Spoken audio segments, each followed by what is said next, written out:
그래서 굉장히 중요하고 저도 깊은 관심을 갖고 있죠. 교리적인 정확성과 지속적인 성장, 그리고 분명한 비전을 유지하기 위해 그들 모두를 묶는 일종의 접착체 같은 것이 있었을까요? 그리스도의 몸이 하나인 것처럼 교회는 연합되어 있다는 사도들의 교리는 교회를 조직적으로나 관계적으로 한 몸으로 연결하는 노력으로 이어졌습니다.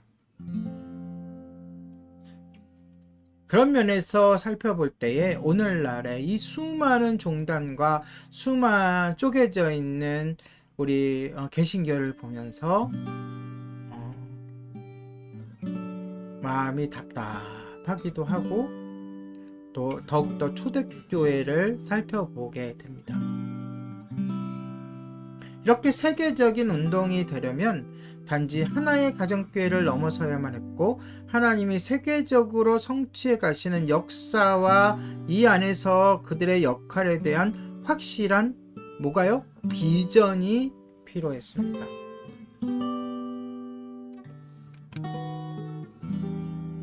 이러한 목적을 이루기 위해서는 이른바 순회 사역자들과 사도들의 세 가지입니다. 네 가지군요. 자, 첫째, 순회 사역자들의 역할.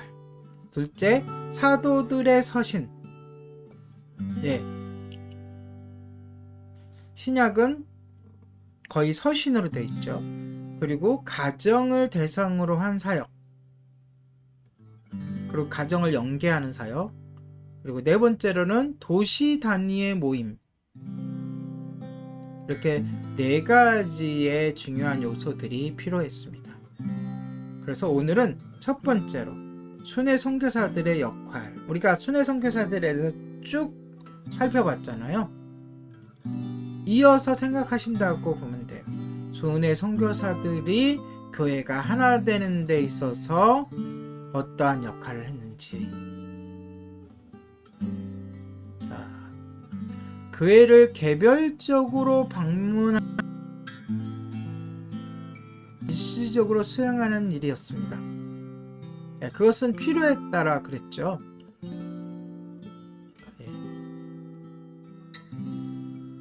빌립이 사마리아 지역에서 복음을 전하고 그것에 믿는 자들이 많아지니까 어떻게 됐습니까? 예루살렘 교회에서 사도들이 일시적으로 파송됐죠. 예를 들어 그렇다는 겁니다. 그 또한 대표적인 예가 바울과 바나바가 중요한 서신, 즉 예루살렘 공의회에서 이방인의 그런 율법을 지켜야 되느냐 할례 문제로 공의회를 열고 결정된 사항을 서신으로 써서 각 교회에 전달하는, 안디옥 교회에 전달하고 또 여러 교회에 전달하는 그런 역할. 그것들은 특수한 개인적인 여행이었을 것입니다. 그렇게 그때그때 필요에 따라서 이렇게 각 교회들을 방문하기도 했고,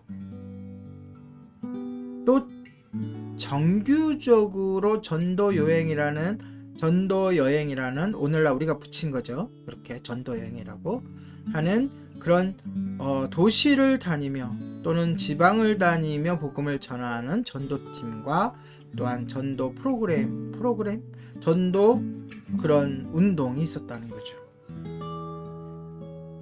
그들은 그렇게 서신을 전하면서 1차 전도여행 때에 복음을 전했던 교회들을 돌아보며, 중요한 단어입니다.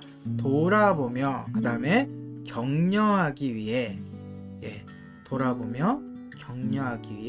각 도시를 방문할 계획을 세웠습니다. 물론 이 2차 전도여행에는 바울과 바나바가 갈라서서 각자의 이 길을 가면서 이 일을 수행했죠. 어떤 일이요? 세워진 교회를 돌아보고 격려하는.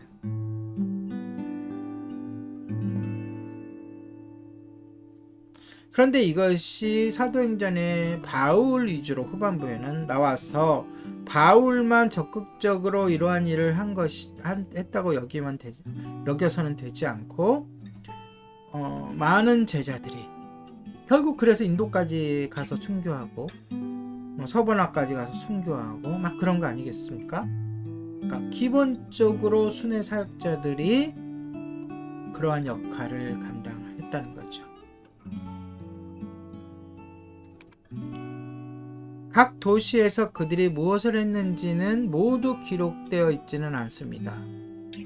하나님의 필요에 따라서 하나님이 우리들에게 꼭 필요한 것들만 기록하게 하심으로써 사도행전의 전반부에는 대표적으로 베드로를 중심으로, 중반부부터는 바울을 중심으로 기록되어 있는 것이지 모두 기록되어 있는 것은 아닙니다. 그러나 우리들에게 꼭 필요한, 우리가 나누어야 할 부분들은, 그 중요한 사건들은 사도행전의 저자인 누가가 아주 꼼꼼하게 기록했습니다. 바울이 에베소를 방문했을 때 일을 예를 들어 보겠습니다. 바울은 거기서 에베소 전역에, 에베소 도시 하나뿐만 아니라 그 전역의 교회의 장로들을 소집했어요. 모았다고요. 그래서 그들에게 유익한 것은 무엇이든지 공중 앞에서나 각 집에서나 어떻게 그들을 가르쳤는지를 상기시켜 주었어요.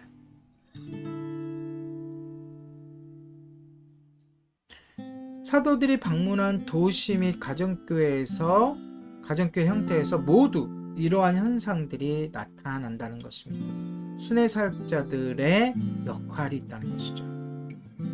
격려하고 또 세워주고 또 위로하고 또 이렇게 교육하고, 이런 사역에 동참한 성경에 확인된 사람들로는 베드로, 요한, 그리고 바울과 같은 몇 명의 동역자들이 있고요. 전승회에서는 거의 대부분의 사도들이 이러한 역할을 감당했고, 그 외에도 아볼로라든가 사도가 아니면서도 세워진 사역자들이 있었다는 것을 우리는 알 수 있습니다. 그런데 이러한 사역을 하기 위해서는 개인적으로 큰 대가를 치러야 하죠. 특히 많은 경제적 비용과 노력이 필요할 뿐만 아니라 1세기 당시 넓은 지역을 여행할 때 찾아오는 신변의 위협도 감수해야 했기 때문입니다. 그 대표적으로 바울이 고린도후서 11장 26절에서 18절에 고백했던 내용들을 한번 찾아 읽어보시기 바랍니다. 이런 어려움에도 불구하고 이 사역을 감당했다는 것은 하나님이 그리스도의 몸을 위해 자신을 드리도록 부르셨다는 것과 이러한 예수 운동이 계속 확장되어 갈 것이라는 확신이 있었음을 보여줍니다. 그런데 안타깝게도 오늘날 이러한 국내 순회 선교사들을 찾아보기 힘듭니다. 물론 이 역할을 100% 같다고는 할 수 없지만 부흥사라고 불리워지는 목사님들이 역할을 수행하기도 하셨습니다. 그러나 요즘 많이 위축되어 있고, 특히 코로나19로 인하여 모임 자체가 힘들어져서 있지만, 또 반대로 꼭 얼굴을 맞대고 하는 것을 뛰어넘어서 줌이라든가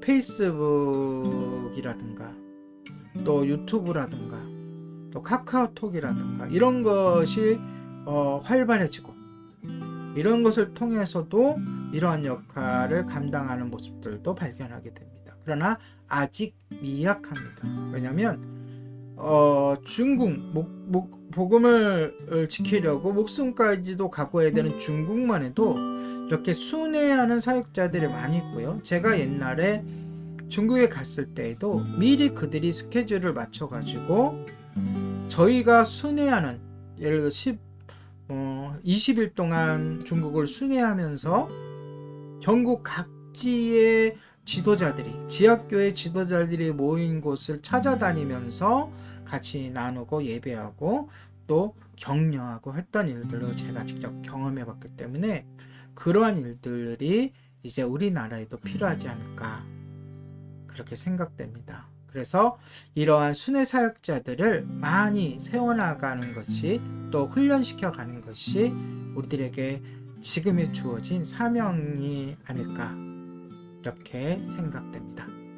네, 이렇게 가정교회를 말하다 오늘의 순서를 마치도록 하겠습니다.